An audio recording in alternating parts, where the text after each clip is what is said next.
বিয়েতে জাঙ্কুককে জিজ্ঞেস করেছিল আমাকে আপনার পছন্দ হয়েছে। শুধু রং ধবধবে সাদা হলেই তাকে সুন্দরী আর স্মার্ট বলে না। দাঁতে প্রচন্ড ব্যথা ছিল, তাই বিয়েতে রাজি না থাকার কথা পরিবারকে বলতে পারিনি। এর জন্য তোর কপালে আমি জুটেছি। তুই তোর মতো থাকবি আর আমি আমার মতো। 3 দিন পর গ্র্যান্ড সুলতান 5 স্টারে হোটেলে হানিমুনে গেলাম, তবে একা একা। বাসায় এসে দেখি আপুরটা বাপের বাড়ি চলে গেছে, কিন্তু 2 দিন যেতে না যেতে দেখি আবার এসে হাজির। বিয়ের পর নাকি মেয়েরা বাপের বাড়ি যাত্রায় 2 দিন থেকে আসতে হয়। প্রতি রাতে তার সাথে ঝগড়া করতে হতো, কারণ মশারিটা আমাকেই টানিয়ে দিতে হতো। হঠাৎ এক মধ্যরাতে আমার কানের কাছে তার মুখ এনে চিৎকার করে বলছিল, ভালোবাসি ভালোবাসি ভালোবাসি, তুমি আমাকে ভালোবাসো না? চোখ রাঙিয়ে বলেছিলাম, তোর 14 গোষ্ঠীকে ভালোবাসি আমি। শুরু হলো আক্রমণ, পাল্টা আক্রমণ। মেয়ে মানুষের বাবা কখন কি করে বসে, ভয়েতেই বাথরুমে ঢুকে গেলাম। এবার শান্তি। হঠাৎ ভেতর থেকে শুনলাম আমার মোবাইলের রিং বাজছে। তাড়াহুড়ো করে বের হয়ে দেখি সে হেসে হেসে বলল, আমি কল দিচ্ছি আপনাকে বাথরুম থেকে বের করার জন্য। আমি হাত জোর করে বললাম, তোর কাছে মাছ চাই রে বাবা। প্রাকৃতিক সৌন্দর্যের লালিমা শ্রীমঙ্গল গেলাম চা বাগান দেখতে। হঠাৎ তার কল পেলাম, এই শোনো, আমার জন্য 1 কেজি তাজা চা পাতা নিয়ে এসো তো। কিছু না বলে লাইনটা কাটলাম আর মনে মনে বললাম, এরকম একটা আনকালচার্ড মেয়ে আমার কপালেই জুটলো। অনেক রাত করে বাসায় ফিরলাম। সে বিছানা থেকে নেমে এগিয়ে এসে বলল, আজ আমি নিজ হাতে আপনাকে খাইয়ে দিব, যদি আপনার কোনো বাধা না থাকে। কি আর করার, রাজি হয়ে গেলাম। সে আমাকে খাইয়ে দিচ্ছে আর কেন জানি মুচকি মুচকি হাসছে। আমি জিজ্ঞেস করলাম, কি হয়েছে, এভাবে হাসছো কেন? না কিছু না, এমনিতে আগের কিছু কথা মনে পড়ে গেল তো তাই। কি কথা? আচ্ছা আজকের রান্নাটা কেমন হয়েছে? হ্যাঁ ভালোই তো হয়েছে। আপনি জানেন আমি না আগে রান্না করতে পারতাম না। অনেক কাহিনী আছে এই নিয়ে। শুনি কি কাহিনী? প্রথমবার যেদিন আমি রান্নাঘরে ঢুকি সেদিন আমাকে ঢেঁড়স ভাজির জন্য দিয়েছিল। ঢেঁড়স ভাজির সময় সেদ্ধ হওয়ার জন্য কড়াই ভর্তি পানি দিয়েছিলাম। ফলাফল আম্মুর দৌড়ায়নি। হোয়াট? ঢেঁড়স ভাজিতে কেউ পানি দেয়? আরে তখন তো রান্না বান্না জানতাম না, এখন তো জানি। আর তারপরের কাহিনী শুনেন। পোলট্রি মুরগি প্রেসার কুকারে 10টি সিটি মাইরা 1 ঘন্টা ধরে রাঁধছি। ঢাকনা খোলার পর হাড্ডি পাইছি। ফলার পর বাসার কেউ ছিল না, তাই দেখে নাই, বাচ্চা গেছিলাম। হোয়াট? তারপরে কি তুমি সেগুলা খাইছিলা? ছিলই তো না কিছু, খাবো কি? তারপরটা শুনেন। লাল শাক সেদ্ধ হওয়ার জন্য কড়াই ভর্তি পানি দিয়েছিলাম। ফলাফল শাকের জুস আর আম্মুর দৌড়ানি। সেই শাকের জুস কি করছো পরে? কি আর করব। আচ্ছা রাখেন, তারপরটা শোনেন। ইলিশ মাছ রান্না করছি 4 টুকরা, প্রায় 1 পোয়া সরিষা বাটা দিয়েছি। বাবা গো কি তেতো! ফলাফল বাসার সবাই ফুটবলের মতো চোখ করে আমার দিকে তাকিয়েছিল। বাবা গো কি মানে কি যে একটা অকওয়ার্ড সিচুয়েশন ছিল, হাসিও পাচ্ছিল আমার। তুমি এইসব করে বেড়াতে, বাট এখনকার রান্না খেয়ে তো মনে হচ্ছে না তুমি এরকম করতে। আরো আছে, আজ তো বাটা মাছ ভাজি করেছিলাম। তেলে দেওয়ার পর ঠাস ঠাস বোম ফুটলো। খেয়াল করে দেখি মাছের পেটই তো কাটিনি আমি। কি? আরে ডিমের কাহিনীটা আরো মজার, শোনেন। ডিম ভালোভাবে সেদ্ধ হওয়ার জন্য পানি একেবারে শুকিয়ে ফেলেছিলাম, সেটাও বোম ব্লাস্টের মতো ফুটলো। তার এই অদ্ভুত অদ্ভুত গল্প শুনে আমার মাথা ভন ভন করছে। এই মাঝে খাওয়াও শেষ, ঘুমিয়ে পড়লাম। পরের দিন আরেকটা আবদার করে বসলো, আমরা আজ এক বিছানায় থাকবো। কি আজও মেয়ে রে বাবা, জোর করেই যেন ভালোবাসা আদায় করবে। কি আর করার, একটা ভুতুরের রাত কাটালাম। পরের দিনও একই আবদার। সে আমার হাত ধরে বলল, এই 1 সপ্তাহটা আমাকে দিয়ে দেন না প্লিজ। প্রতিদিন করুণা করা আমার পক্ষে সম্ভব না। শুধু এই কথাটাই বললাম। পরের সপ্তাহে চাকরিতে যোগ দিলাম।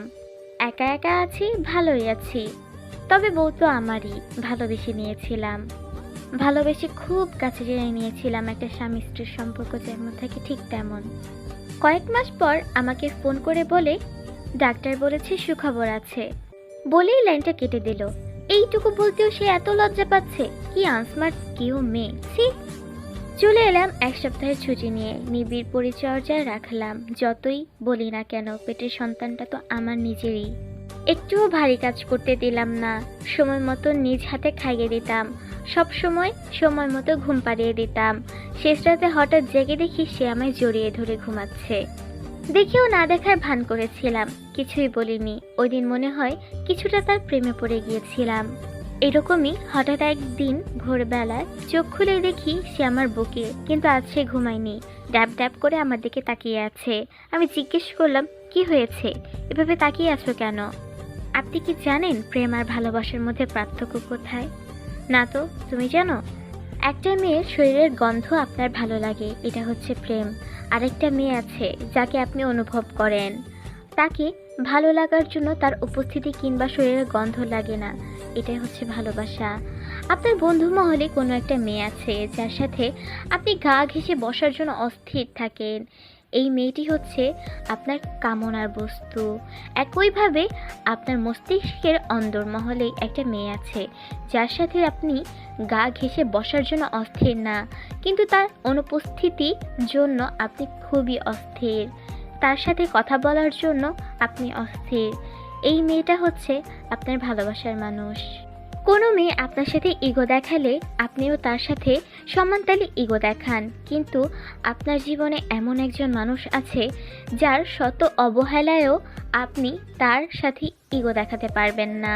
প্রথমজন আপনার প্রেমিকা আর পরের জন আপনার ভালোবাসা। মেডিকেল সায়েন্স প্রেম আর ভালোবাসার ডেফিনিশন দিতে গিয়ে পার্থক্যটা তুলে ধরেছে এভাবে: শারীরিক আনন্দ কেটে যাবার পর যদি কোনো মানুষের সাথে আপনার আজীবন থাকতে ইচ্ছে করে তাহলে সেটাই হচ্ছে ভালোবাসা। আর যদি সেরকম হচ্ছে না তাহলে ব্যাপারটা ছিল প্রেম। সবথেকে মজার ব্যাপার হচ্ছে দুনিয়ার বেশিরভাগ মানুষ প্রেমকে ভালোবাসা বলে চালিয়ে দেয়। প্রেম করতে করতে তারা একসময় ভালোবাসাই ভুলে যায়। বুঝতে পারে তখন যখন আচমকাই তাদের ভালোবাসার মানুষের সাথে তাদের দেখা হয়ে যায়। এই কারণে দেখবেন 2-3টা প্রেম করার সময় কাটানো খারাপ ছেলে বা মেয়ে নির্জনে কারো না কারোর জন্য কেঁদে কেঁদে অস্থির হয়। সারাদিন অনলাইনে মেয়েদের ফ্লার্ট করতে থাকা ছেলে অথবা মেয়েরাও একসময় ক্লান্ত হয়ে ক্ষান্ত হয়ে ইনবক্সের নোংরা এই আলাপে ভাবতে থাকে মাথার ভেতরে ঘুরতে থাকা ছেলেকে অথবা মেয়েকে। Moral of the story, the fact is, শারীরিক আকর্ষণ অনেকের প্রতিই থাকতে পারে, কিন্তু মনের টানটা থাকে শুধু একজনের প্রতি। সেই একজনই হচ্ছে ভালোবাসার মানুষ, আর বাকিটা হচ্ছে প্রেমিকা। কিন্তু অনেকের সাথে প্রেম চালিয়ে যাওয়া ছেলেটা যখন যে নিজের অজান্তে ভালোবাসা ব্যাপারটাকে কবর দিয়ে দেয় তা সে নিজেও জানে না। যখন জানে তখন আর কিছু করার থাকে না, কারণ ইতিমধ্যে সে হয়ে গেছে একটা অনুভূতি শূন্য রক্ত মাংসের রোবট। বিধাতা এদের কপাল থেকে ঘষে ঘষে 4 অক্ষরের ভালোবাসা শব্দটা তুলে নেন, সেই জায়গায় লিখে দেন 2 অক্ষরের প্রেম। এ কারণে যার প্রেম হয় তার শুধু প্রেমই হয়, একটার পর একটা চলতেই থাকে। প্রেম হচ্ছে ড্রাগসের মতো, ভালোবাসা অমৃতের মতো। তো সর্বশেষে বলা যায়, বালক তুমি ভালোবাসায় বাঁচতে শেখো, প্রেমে নয়। তো তুমি এসব আমাকে কেন বলছো? না, আমার মনে হলো তাই বললাম। আপনি জানেন বিয়ের পর একটা মেয়ে কতটা আত্মত্যাগ করে? না। তাহলে বলি শুনুন। একটি বিবাহিত মেয়ে তার মাকে বলেছে, তোমাদের ছেড়ে আসার পর থেকে আমার খুব মন খারাপ করে। সেই ছোট্টবেলা থেকে 8-10টি মেয়ের মতো আমারও বিয়ে সম্বন্ধে খুব কৌতূহল ছিল। ভাবতাম বিয়ে মানে শুধুই নিজের প্রিয় স্বামীর সাথে অনেক অনেক আনন্দে থাকা, কিন্তু এখন যখন বিয়ে হয়ে গেছে এখন বুঝতে পারছি বিয়ে মানে শুধু সুখের চাদরে শুয়ে থাকা না, বিয়ে মানে শুধু আনন্দ আর আনন্দ না, বরের সাথে সময় কাটানো তা না। বিয়ে মানে হলো অনেকটা দায়িত্ব, কর্তব্য পালন, আত্মত্যাগ, নিজেকে সব রকম পরিস্থিতির জন্য প্রস্তুত রাখা। আমি যে কোনো সময় নিজের ইচ্ছা মতো ঘুম থেকে উঠতে পারবো না, আমাকে সবার আগে উঠতে হবে। নিজের জীবন পরিচর্যা নিয়ে ব্যস্ত থাকতে চলবে না, আমাকে সবার যত্ন নিতে হবে। বাইরে ঘুরতে সবসময় যেতে পারবো না, আমাকে পরিবারের পাশে সবসময় থাকতে হবে। রাজকুমারীর মতো থাকলে চলবে না, আমার পরিবারের প্রধান সদস্য হয়ে থাকতে হবে। এইসব যখন চিন্তা করি তখন ভাবি বিয়ে কেন করলাম? আমার ফিরে যেতে ইচ্ছে করে তোমাদের কাছে, ভালোই তো ছিলাম তোমাদের কাছে। ফিরে গিয়ে তোমাকে জ্বালাতে ইচ্ছা করে, এটা খাবো ওইটা খাবো বলে বাবার কাছে আবদারগুলো মিস করি, ভাইয়ের সাথে খুনসুটিগুলো মিস করি, বন্ধুদের সাথে আড্ডাগুলো মিস করি। খুব ফিরে যেতে ইচ্ছে করে। ঠিক তখনই তোমার কথা মনে পড়ে মা, তুমিও তো অনেক কষ্ট করেছো, অনেক ত্যাগ দিয়েছো, অনেক পরিস্থিতি সামলিয়েছো। এইগুলো চিন্তা করে নিজেকে শান্ত করি, ভালো লাগে মনটা। যদি তুমি পেরেছো তবে আমি কেন পারবো না? থ্যাঙ্কস মা, তোমার কর্তব্য, ত্যাগ, নিষ্ঠা আমার কাছে আদর্শ, আমাকে লড়তে সাহস যোগায়। লাভ ইউ মা। অবশেষে কিছু কথা। এই হলো মেয়ে, যখন কথা বলবে ঘর গনগন করবে, মা বলবে থাম, আর কত বকাবকি। কথা না বলে বাবা জিজ্ঞেস করবে, কি রে মা, তোর কি হয়েছে, শরীর খারাপ নাকি? উদাস হয়ে বসে থাকলে ভাই এসে বারবার জিজ্ঞেস করবে, কি রে দিদি ভাই, রাগ করেছিস নাকি, প্লিজ সরি। আর যখন বিয়ে হয়ে চলে যাবে তখনই সবাই বলবে ঘরটা আর ঘর ঘর মনে হচ্ছে না, যেন ঘরে লোক নেই। এই হলো মেয়ের মায়া। তো তুমি আমাকে এই রাতে এগুলো বলে এখন কি বোঝাতে চাচ্ছ? প্রথমে প্রেম ভালোবাসার পার্থক্য, এখন একটা মেয়ের আত্মত্যাগ। হ্যাঁ, আপনি এখনো বুঝলেন না। আমি আপনাকে প্রেম ভালোবাসার পার্থক্যটা বোঝালাম যাতে আপনি আমার প্রেমে নয়, আমাকে ভালোবাসুন। আমার আত্মত্যাগের কথাগুলো আমি আপনাকে জানালাম যে একটা মেয়ে তার পরিবারের ছাড়া এখানে চলে আসে, নিজের আত্মত্যাগ করে, ঠিক আছে? তারপরেও যদি সেই মেয়েটা তার স্বামীর কাছ থেকে ভালোবাসা না পায়, তার স্বামীর কাছ থেকে তার শুনতে হয় একটা আনকালচার্ড মেয়েকে আমি বিয়ে করেছি, তখন মেয়েটা কি করবে? কার কাছে যাবে, কার কাছে মুখ লুকাবে? সেদিন আর ওর কথার প্রেক্ষিতে কোনো কথা বলতে পারিনি, চুপ করেছিলাম। কিছুদিন পর মেয়ের সন্তানের বাবা হলাম। আমার মেয়েটা দেখতে বেশ সুন্দর, মেয়ে সুস্থ আছে, তবে মেয়ের মার খুব একটা সুস্থ না, কারণ অতিরিক্ত ব্লিডিং হচ্ছে, রক্ত স্বল্পতায় ভুগছে। নিজে রক্ত দিলাম। যখন সে অচেতন তখন আমি তার পাশের সিটে রক্ত দিচ্ছি। একটা মেয়ে কত অসহায় হতে পারে, কাছ থেকে নিজের চোখে না দেখলে আসলে কখনোই বুঝতাম না। তার জ্ঞান ফিরল, আমার দিকে তাকিয়ে বলল, আমি বাঁচবো তো? বেঁচে থাকলে তোমার বুকে মাথা রেখে ঘুমাবার একটু সুযোগ দিবে আমায়? আর যদি মরে যাই তাহলে আর কাউকে তুমি বিয়ে করতে পারবে না। তুমি এপারেও আমার, ওপারেও আমার, শুধুই আমার। আমি আর কান্না ধরে রাখতে পারছিলাম না। সেদিন প্রথম ওর 2 হাতটা ধরে বলেছিলাম, বউ তুই শুধু আমায় ক্ষমা করে দে। চোখের পানি সে নিজের হাতেই মুছে দিয়েছিল আর বলেছিল, তোমায় বড্ড ভালোবাসি। খোদার দরবারে সেদিন প্রথম হাত তুলে তাকেই আমি চেয়েছিলাম আর বলেছিলাম, আমার বিনিময়ে হলেও আমার বউটাকে ভালো করে দাও খোদা। ততক্ষণে ডাক্তার এসে বলল, কেটে যাওয়া রগের মাথায় ক্যাথেটার লাগানো হয়েছে, সেটা বের করতে ছোট্ট একটা অপারেশন লাগবে। এই বলে আমার সামনে দিয়ে আমার বউটাকে নিয়ে যাচ্ছিল। অনেকক্ষণ যাবৎ অপেক্ষায় আছি, আমার বউটা সুস্থ হয়ে ফিরবে। কিছুক্ষণ পর ডাক্তার আমায় ডেকে নিয়ে বললেন, sorry, she is no more due to insufficiency of blood. ডাক্তারের পায়ে ধরে চিৎকার করে বলেছিলাম, ওই মেয়েটাকে তোরা বাঁচিয়ে দে না ভাই, আমার সব ফোঁটা রক্ত নিয়ে নাও, আমার বউটাকে বাবার বুকে ফিরিয়ে দে প্লিজ।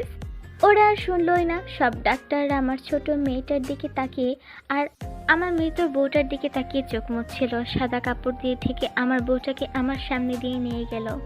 শেষ বিদায় দিয়ে যখন ফিরছিলাম তখন বারবার যেন কাজে সেই কথাগুলো বাজছিল, এই সপ্তাহটা আমাকে দিয়ে দেন না প্লিজ, আমার জন্য 1 কেজি তাজা চা পাতা নিয়ে আসবেন। তাকে ছাড়াই প্রায় 5 বছর একা একা কাটিয়ে দিলাম, তবে তার স্মৃতিগুলো আমার সাথেই আছে। আজ আমার মেয়ের 5ম জন্মবার্ষিকী। সে আমায় জড়িয়ে ধরে জিজ্ঞেস করলো, বাবা তুমি কি আজও আমার সেই আনকালচার্ড মাকে ভালোবাসো? সেদিন এই পিচ্ছি বাচ্চাটার মুখে এই কথা শুনে চোখে ছলছল করছিল। বলেছিলাম, হ্যাঁ রে মা, আমি আজও তোর সেই আনকালচার্ড মাকেই ভালোবাসি আর সারা জীবন বাসবো। তোর মা যে অনেক ত্যাগ করেছে আমাদের জন্য। এরপর কেটে যায় 20 বছর। জাঙ্কুকের মেয়ে জিমিন, আজ তার বিয়ে মিন ইয়ংয়ের সাথে। বিয়ের আগে মায়ের রুমে গিয়েছিল সে, সেখান থেকেই এই ডায়েরিটা পেল, বাবার লেখা ডায়েরিটা। ডায়েরিটা পড়ে তার চোখ ছলছল করছে। মা, ও মা, অনেক ভালোবাসি তোমায় মা, মা তোমাকে অনেক ভালোবাসি। একটা পৃষ্ঠা উল্টাতেই সেখানে তার মায়ের একটা ছবি। ছবিটা দেখে সে বলল, মা তুমি অনেক সুন্দর ছিলে মা, তুমি আমার মতো সুন্দর ছিলে না, না তুমি আমার থেকেও বেশি সুন্দর ছিলে, অনেক সুন্দর ছিলে মা। তুমি কেন চলে গেলে আমাকে ছেড়ে? হ্যাঁ, একটু ভালোবাসা দিয়ে যেতে পারলে না? কেন চলে গেলে সেদিনই? একটু ভালোবাসা দিয়ে যেতে। তোমার মেয়েটা যে ভালোবাসার কাঙাল, সেদিন সুগার সাথে জিমিনের বিয়েটা হয়ে যায়। বাসর রাতে জিমিন তার বাবা আর মায়ের পুরোটা গল্প সুগাকে শোনায়। সুগার নিজেরও চোখে ছলছল করছে পানিতে। সুগা জানো, আমি যখন 5 বছরের ছিলাম তখন সেই কথাটা যে আমি কেন বলেছিলাম আমি নিজেও জানি না। বাট আমি শুনেছিলাম, আমার দাদির কাছে শুনেছিলাম আমার বাবা নাকি আমার মাকে সবসময় আনকালচার্ড করতো। তার কারণেই আমি আমার বাবাকে হয়তো জিজ্ঞেস করেছিলাম। এই ছোট্ট মস্তিষ্কে তখন আমার কি চলছিল আমি নিজেই জানতাম না। বাট আমি যে কী ভেবে বাবাকে জিজ্ঞেস করেছিলাম, বাবা তুমি কি আজও আমার সেই আনকালচার্ড মাকে ভালোবাসো? বাবা তো বলেছিলই, তুমি তো জানোই। জানি না এখন বাবা কি করছে, তাকে ছেড়ে তো চলে এলাম। এখন আমাকেও হয়তো বা মায়ের মতো অনেক ত্যাগ স্বীকার করতে হবে। তার 2 দিন পর জিমিনের কানে এলো আরেক খবর। সে রান্না করছিল। খবরটা পাওয়ার সাথে সাথেই দৌড়ে যেমন ছিল সেই অবস্থাতেই বাড়িতে চলে গেল। গিয়েই তার বাবার মৃত লাশটা দেখে হাউমাউ করে কেঁদে দিল তার বাবার বুকে। খবরটা পাওয়ার সাথে সাথে সুগাও সেখানে দৌড়ে চলে আসে কাজকর্ম ফেলে। জাঙ্গুকে সকল কাজকর্ম দাফন কাফন শেষ করে সুগা রুমে এসে বসলো। দেখলো জিমের হাতে একটা কাগজ নিয়ে বসে আছে। কিসের কাগজ এটা চিমচিম? বাবার শেষ চিঠি। কেমন আছিস মা? ভালো আছিস? হয়তোবা আমি আর বাঁচবো না রে মা, এই কারণে শেষ চিঠিটা লেখা। আমিও হয়তোবা চলে যাচ্ছি তোর মায়ের কাছে। জানিস তো আমার আর একা একা ভালো লাগে না, খুব মিস করি তোর মাকে। অনেক যেতে ইচ্ছে করে তোর মাকে, একটু দেখতে ইচ্ছে করে, একটু ভালোবাসতে ইচ্ছে করে। আমি আর কত কাল একা থাকবো? মারে, আমি যদি চলে যাই তুই মন খারাপ করিস না, দোয়া করিস। আমি তোর মাকে আবার ফিরে পাচ্ছি মা, তুই ভালো থাকিস মা।